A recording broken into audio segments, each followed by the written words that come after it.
Hi guys, it's Ben live from Sales Ethos. Thanks for joining us. Today I'm going to talk about why you should be chummy with your competitors. This is probably going to be the craziest business advice that you're going to receive all week.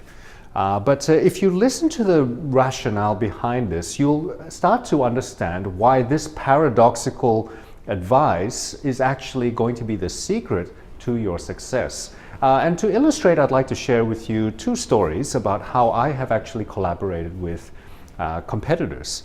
In the first situation, I was approached on LinkedIn from another sales trainer from another country. And in his situation, he was working with an international company and he needed assistance from the region of Australia to serve his client. And so as a result, we have made a connection and starting to develop a relationship where I am able to help him serve his client. So the first lesson that you can learn from this is that competitors in different regions and even different industries can make ideal referral partners, and you can actually serve larger clients as a result of collaborating with each other. The second story I'd like to share with you is actually more local. And so what I've actually done is I've connected with the other sales trainers in the Waterman Center, which is where I'm filming now. And we have actually formed a sales training mastermind. So we share ideas with each other and find ways to refer business to each other.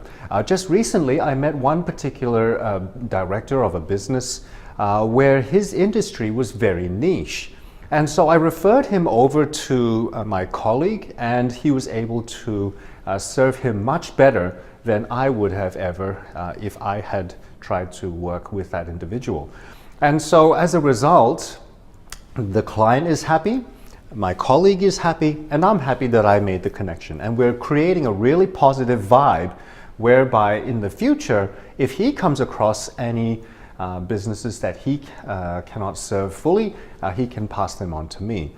And finally, the last thing that I'd like to share is that in the last couple of weeks, I actually faced one of the most difficult times in my business emotionally. And as a result of the connections that I had with these other sales trainers, I was able to share my story with them, and they were able to provide support for me. And they helped me to ground myself a little bit because they actually shared that they had gone through similar situations before, and that what I was going through was not that unusual, and it was not that bad after all. So it really helped me during that difficult time to regain my composure and to bounce back. So there you have it. Those are a few stories that I hope will help you to realize the potential of connecting with your competitors and collaborating with each other.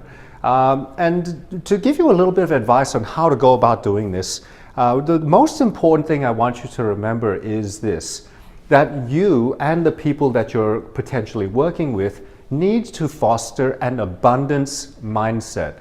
And what this means is, rather than thinking about the pie being a fixed amount, and that each competitor takes a piece of that pie, I want you to think of working with your competitors as creating a bigger pie. Larger opportunities will come about as a result of you working with your competitors.